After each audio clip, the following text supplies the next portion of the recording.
반갑습니다. 직업상담사 합격멘토 환멘토 김대한입니다. 자, 이번 시간은 직업상담사 필기 21년도 2회 기출문제 3과목 직업정보로 문제 풀어보겠습니다. 41번 문제입니다. 다음 중 국가기술 자격 종목에 해당하지 않는 것은, 그러니까 이 국가기술 자격 종목이라는 것은 우리가 공공 자격증을 말하는 거예요. 공공, 국가에서 인정해주는 자격증을 말하는 거예요. 그래서 1번에 임상심리사 2급 맞고요. 2번에 컨벤션 기획사 2급도 국가기술 자격입니다. 3번 그린 전기 자동차 기사도 맞고요. 자, 4번 자동차 관리사 2급, 이게 틀립니다. 다음 4번이요. 자, 틀리기 쉽겠죠? 이 자동차 관리사 같은 경우에는 한국자동차관리사협회에서 주관하는 민간 자격 종목이다. 이렇게 기억해 두시면 좋겠습니다. 42번 문제 갑니다.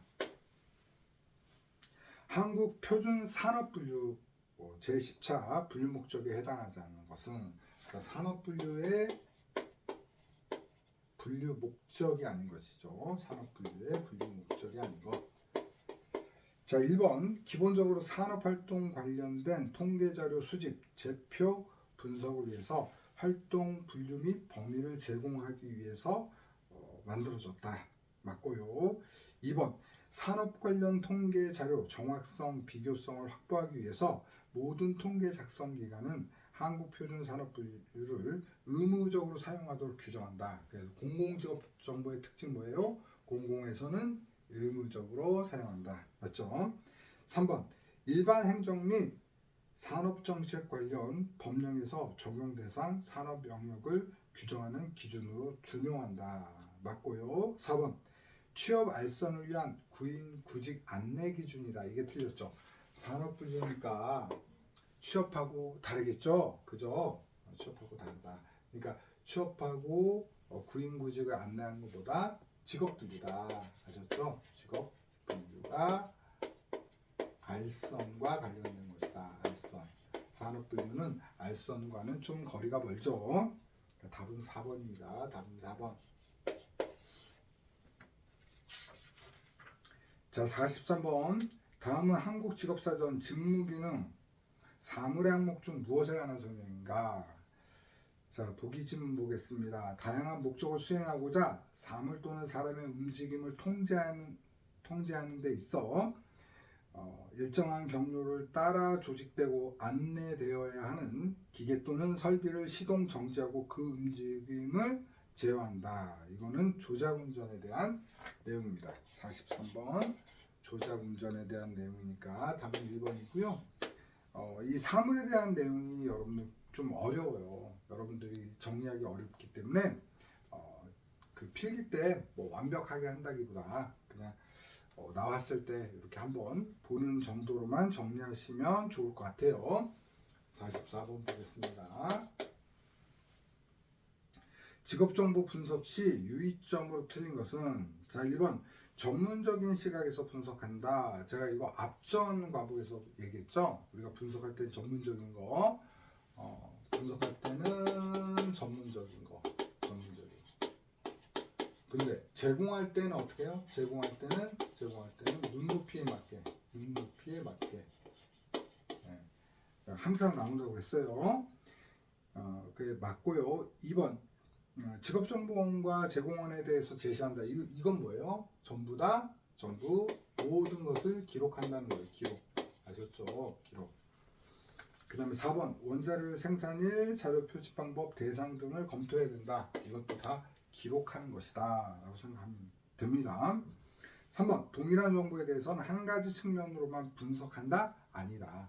다각적으로 분석할 수 있어야 된다. 그러니까 답은 3번이고요.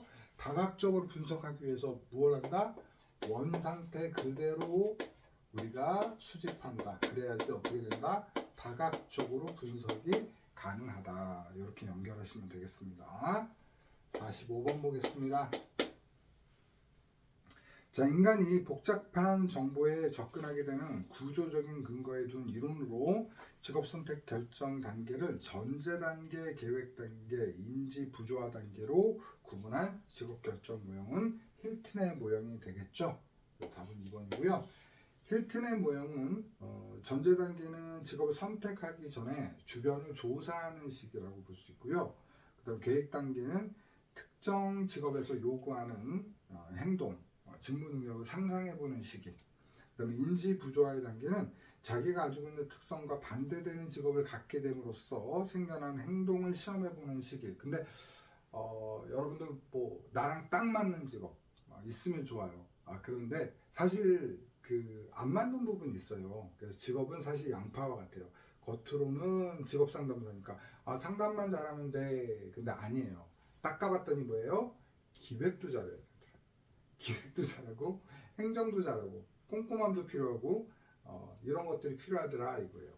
그래서 그런 거를 우리 인지부조화 단계라고 얘기를 하는 겁니다. 답은 2번이고요. 그 다음에 이거는 올해 CBT 문제에서 나왔던 얘기 있습니다. 나왔던 얘기가 있는데 처방적 모형과 기술적 모형으로 나눠지죠. 근데 우리가 처방적 모형만 기억하자고 그랬어요. 그래서 처, 카, 겔, 칼이에요. 척하길 칼.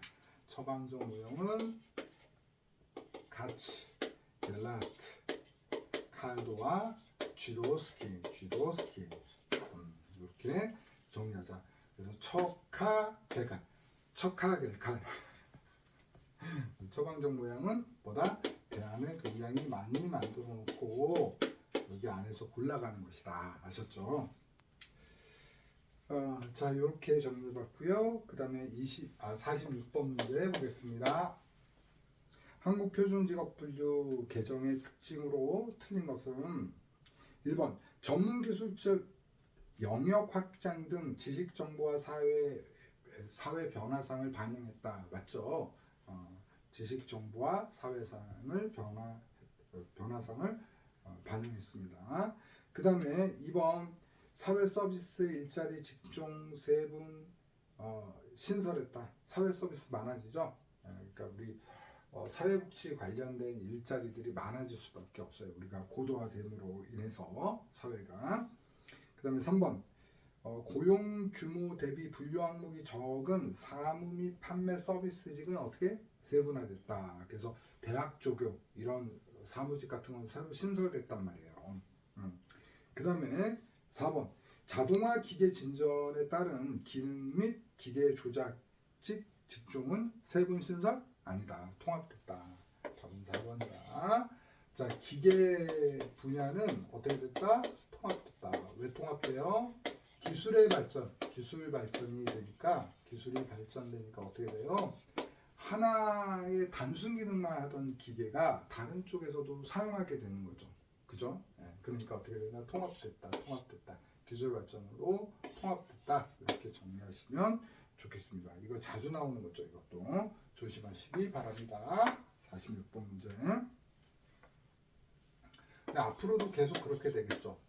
우리 사회는 정보화 사회가 될 것 같고요. 여러분 챗GPT, 그죠? AI, 이런 정보화, 이런 기술 직종의 일자리가 많아질 것 같고, 또 AI가 사람 일을 대체하게 되니까 사람의 복지에 대한 것들, 그런 일자리가 더 많아지겠죠. 그죠?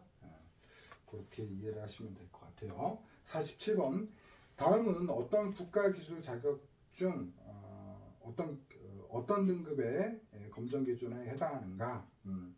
자, 해당 국가기술 자격 종목에 관한 숙련 기능을 가지고 숙련 누구예요? 숙련. 자, 기회 드릴게요. 하나, 둘, 셋. 잘하셨어요. 기능사죠. 그죠? 그럼 기초는 누구죠? 기초? 해보죠. 또 기초는 누구예요? 기초는 당연히 산업기사. 그럼 공학적인 건 누구예요? 공학적인 거. 기사. 그죠? 최상급은 누구예요? 기능장. 고도는 누구예요? 고도는 기술사. 지겨워요? 네, 지겨우면 안 틀리는 겁니다. 그죠? 네, 안 틀리는 거예요. 답은 1번이에요. 답은 1번. 48번 보겠습니다. 48번. 한국표준산업분류의 분류의 정의가 틀린 것은 1번 산업은 유사한 성질을 갖는 산업활동에 주로 종사하는 생산단위의 집합이다. 맞죠?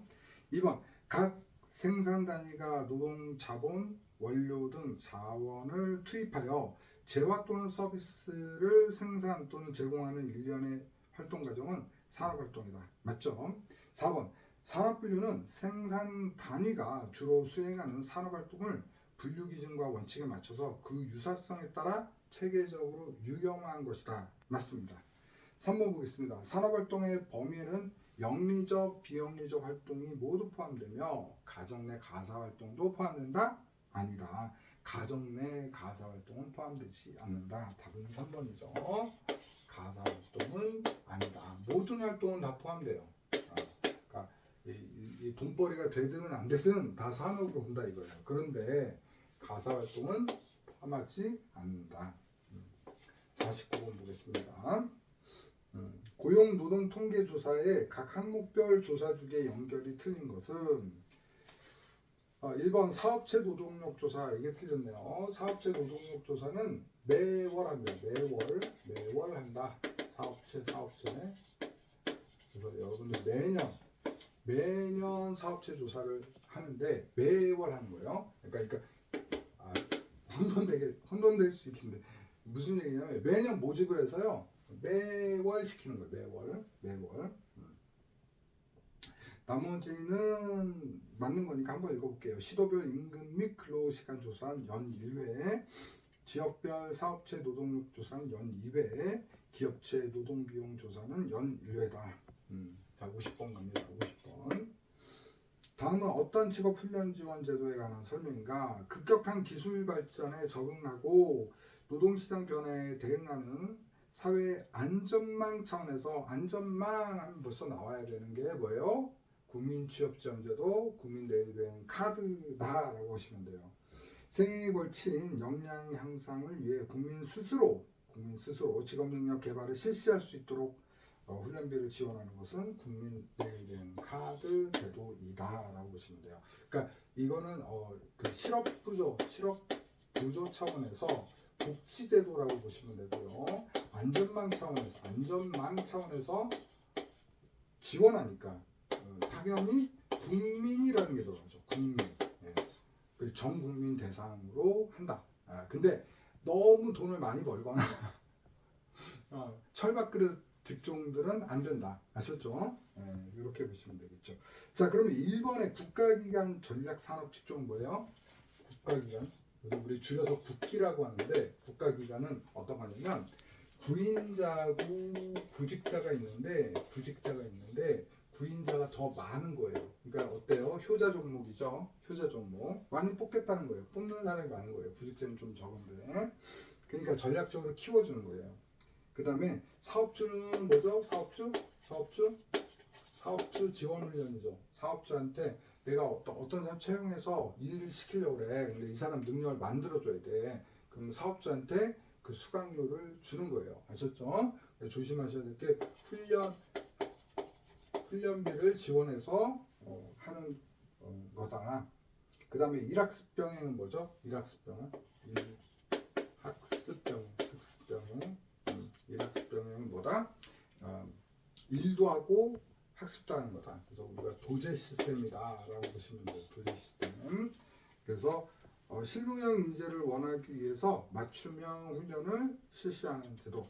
뭐 학기 중에는 며칠씩 이제 가가지고 일도 하면서 또 그 일했던 것들을 교육 이수한 걸로 인정을 해주는 거죠. 학교 다닌 걸로 인정해 주는 것이 일학습 병행제도다라고 보시면 되겠습니다. 자, 이렇게 정리하였습니다. 그래서 50번까지 했고요. 좀 쉬었다가 나머지 문제 풀어보도록 하겠습니다.